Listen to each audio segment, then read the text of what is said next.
Okay, we're going to do a transmission fluid flush on a 13 Explorer.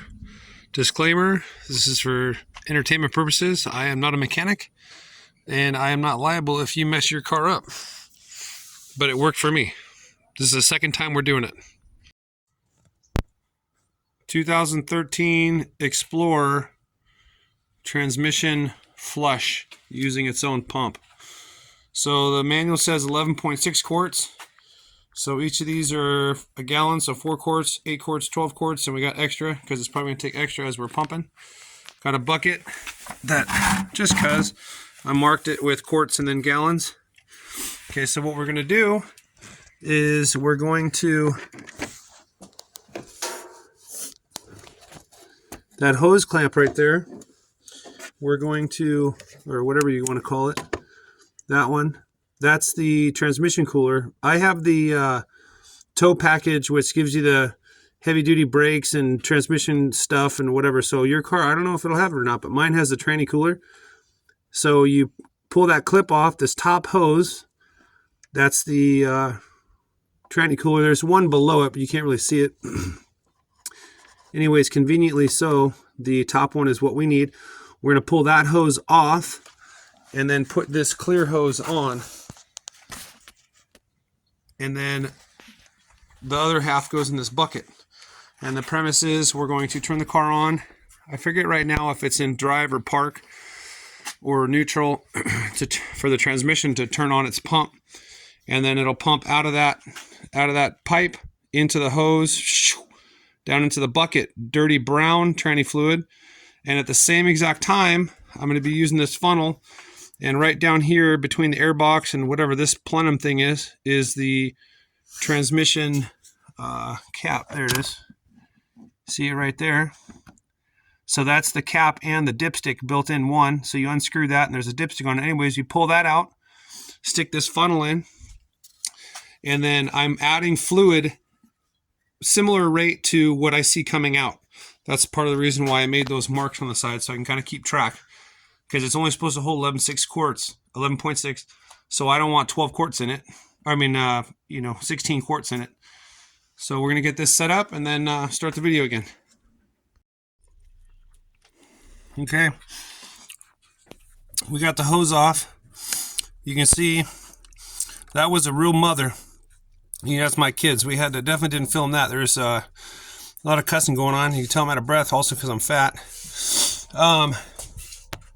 But I slid the hose clamp down all the way to get out of the way because it was hurting my fingers up top here. And I twisted the hose to break it free. I used one of these little things here to hook up to make sure we were loose. But you see that wrench?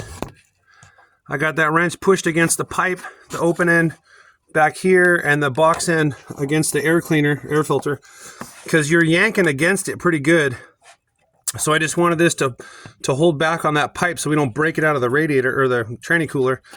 So I recommend you try something like that, because it was a real fight getting that off. Even though I could rotate it freely and I had that hook tool to pull up on it, but you can kind of see all the barbs. So it's just an old hose. I guess it's pretty formed in there. And while we're talking random here, this is the second time I've done this. I don't remember it being that hard the first time, but then again, that was 80,000 miles ago. So I did, because I tow with this Explorer.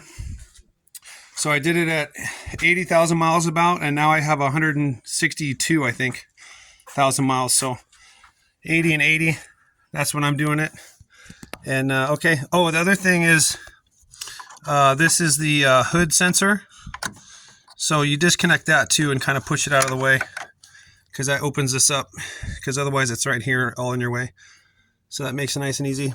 So now we're going to hook the clear tube up and get started. Okay, you can see we got the clear hose on there. Coming up to my helper number 1, down to helper number 2, into the bucket.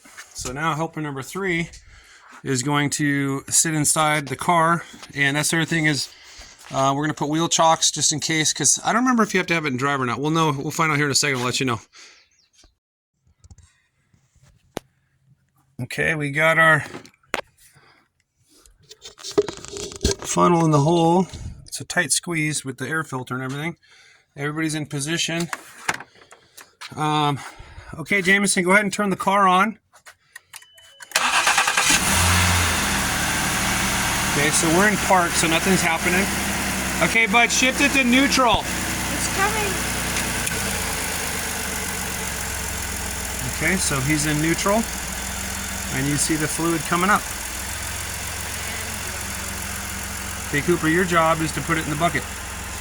Bud, put it in drive. In D.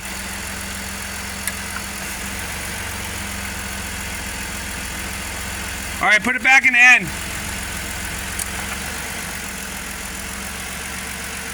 Okay, so it's cold.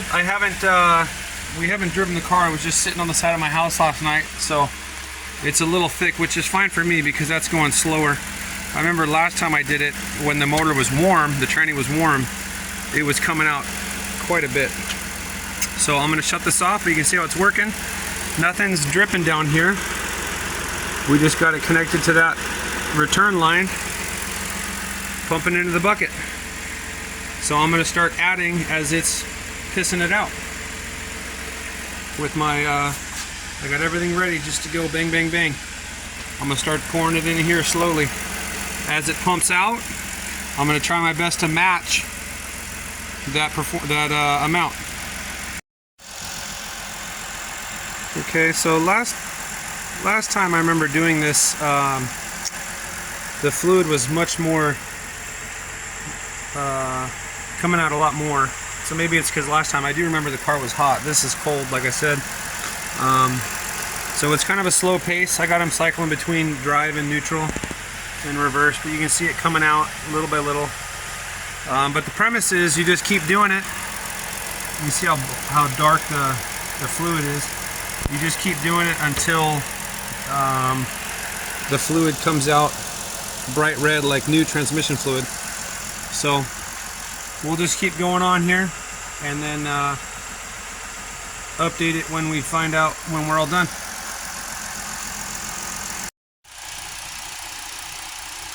So I just have my kid in there. So park doesn't pump, but reverse, neutral, drive does. So I just have him mainly sitting in neutral, but every now and then just for kicks I have him go to drive or reverse. But neutral seems to be fine. Got the wheels chalked, like I said, parking brake on, and then it's just slow going. But you can see it's getting a little more rosy. So it's not like an oil change where you dump the oil out, then you add new oil. We're kind of mixing it as we go. So it's still really, really dark, which is why it takes 11.6 quarts, but I have 16 quarts out because I'll probably go through all 4 gallons just to get it as mixed as possible. Because as you pour it in, it is kind of mixing with the, you know, the reservoir. But I just slowly top it off as it's going. And then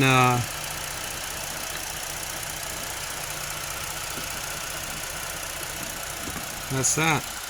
Just keep going and we'll see. Like I said before, I did this at 80,000 miles and I didn't have any. I used the Valvoline full synthetic high mileage vehicle, and I didn't have any slipping issues or weird shifting issues. I was really worried about it, but at 80,000 when I did it, I didn't have any problems. So I feel confident doing it again, but we'll see, because now, like I said, the transmission, I think we got 162,000 miles on the car, so every time is different. But it didn't mess it up last time. Okay, so it's hard to tell, but you can see it's I guess you can see it's definitely a brighter red. I put in, this is my 4th gallon. I don't know if you can see it, but I'm 1 quart shy. So I put in 15 quarts, and I'm going to stop it when it hits the 16 quarts here. That way I'm a quart low, because it's easier. Then I'm going to drive it around, heat the transmission up, and it's easier to add the quart than to have to dick with this stuff again. So I've added all I'm gonna add. I've added 3 gallons and 3 quarts. So whatever that is, 15 quarts. And like I said, I'm gonna stop it here in a minute when it hits that 4-gallon mark. But you can see it's definitely coming out brighter red than it was. So I'm gonna turn this off so we can finish up the operation. Okay, so pulling that clear hose off was a little bit of a tough spot, so I put the wrench there again and put a paper towel there to catch some drips, and then we just drip it back in the bucket.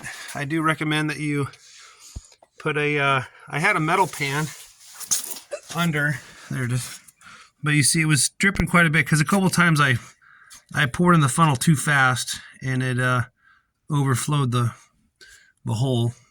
So it was dripping there. So then I put this regular oil change thing under there. Just see where the drips are and then orient it. Now, disclaimer, I'm not a mechanic or know if this is Ford's recommended procedures. So you will do this at your own risk. This is for entertainment purposes only.